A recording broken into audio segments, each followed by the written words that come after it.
ইন্নাল হামদালিল্লাহি ওয়াহদা ওয়াসসালাতু ওয়াসসালামু আলা মান লা নাবিয়্যা বাদা আউযু বিল্লাহি মিনাশ শাইতানির রাজিম ফাকুলু মিনহা ওয়া আতইমুল বাইসাল ফাকির।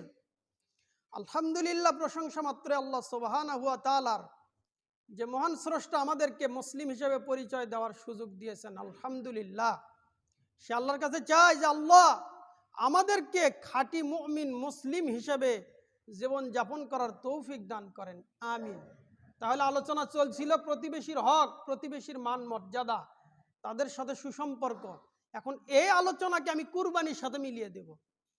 খাবার গ্রহণে অনেকগুলি আদব, খাবারের পূর্বে প্রায় 15টি আদব, খাবারের মাঝখানে এরকম প্রায় 20-এর মতো আদব, খাবারের শেষেও আদব। এর ভেতরে একটা আদব, একটা শিষ্টাচার হলো একসাথে খাওয়া, একাধিক ব্যক্তি একসাথে খাওয়া, একাকি না খাওয়া।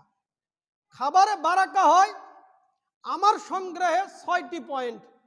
এক, খাবার খেতে হয় গরম খাবার হলে এই গরম খাবারের ভাপকে আটকে দিতে হয়, এই ধোঁয়াটা আটকে দিতে হয়। রাসূল সাল্লাল্লাহু আলাইহি সাল্লাম বলেন এর ভেতরে বারাকা রয়েছে। এগুলো সব হাদিস, আমি সংক্ষেপে সামনে আগাচ্ছি। তাহলে গরম খাবারের ভাপ, এই গরম ভাপটা আটকানো এক। দুই, খাবারের মাঝখান থেকে না খাওয়া, আপন আপন পাশ থেকে খাওয়া।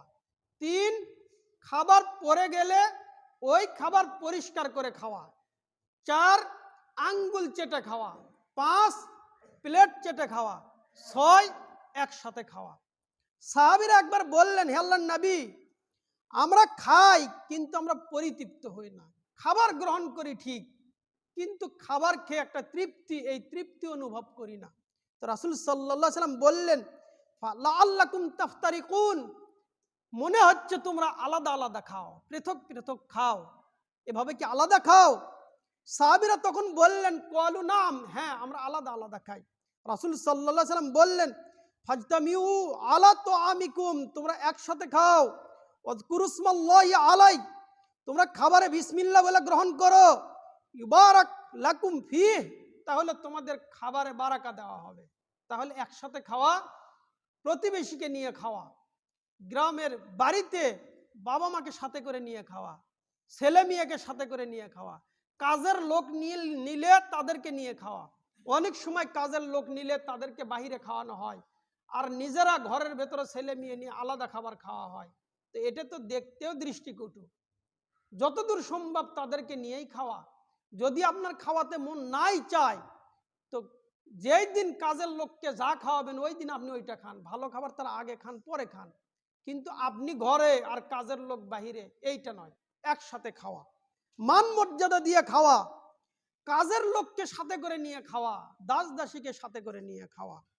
এখন এই কথাকে কুরবানির সাথে লাগাচ্ছি, সেটা কি? রাসূল সাল্লাল্লাহু আলাইহি সাল্লাম একবার সাহাবীদেরকে বললেন, হে সাহাবীরা, লা তাকুলু, তোমরা কুরবানির গোশত খাবে না, ইল্লা সালাসাতা আইয়াম, 3 দিনের বেশি খাবে না। 3 দিনের ভেতরে কুরবানির গোশত খেয়ে শেষ করে দেবে।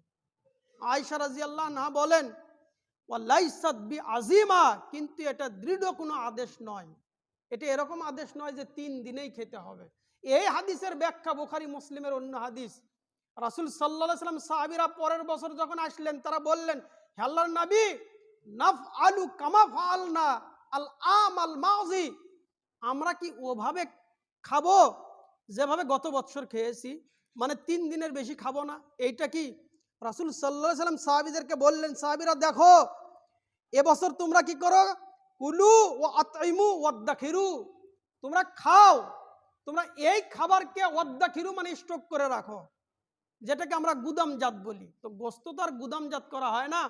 সাহাবীদের সময় গোশত কিভাবে সংরক্ষণ করতেন? আয়েশা রাদিয়াল্লাহু আনহা বলেন যে আমরা গোশতেতে লবণ মিশাতাম, লবণ মিশিয়ে দীর্ঘদিন রেখে দিতাম। কিছু গোশত তারা শুটকি করে রাখতো। আর আমাদের আজ থেকে 10 বছর আগেও যখন ফ্রিজ ছিল না, তখন দেখতাম সবগুলি গোশত জাল করে রাখতে হতো, প্রত্যেক দিন একবার করে জাল করা হতো। ওই গোশতের যে স্বাদ, আর এখন ফ্রিজে রেখে সারা বছর খান, এর স্বাদ আলাদা, আর জাল করে রেখে খাওয়া, ওর স্বাদ আলাদা।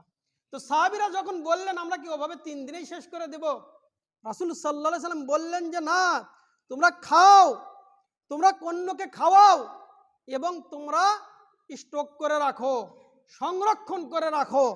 কেন? ফাইন্না যাকাল আম কানা বিন্নাসি জাহদুন, কেননা গত বছর ছিল মানুষের দুর্ভিক্ষর বছর। তাই আমি এই আদেশ করেছিলাম যে 3 দিনের বেশি যেন গোস্ত না থাকে। মানে যারা কুরবানি দিয়েছে তারা খাবে, আর গরিবরা খাবে না।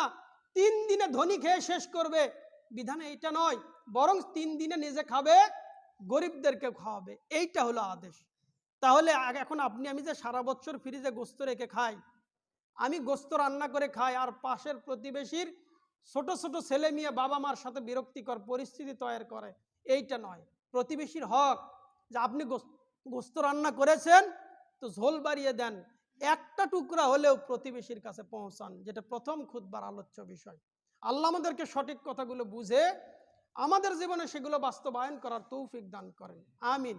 আল্লাহ যেন আমাদেরকে সঠিকভাবে জীবনযাপন করার তৌফিক দান করেন, আমিন। আমাদের মধ্যে যারা অসুস্থ, আল্লাহ যেন তাদেরকে পরিপূর্ণ সুস্থ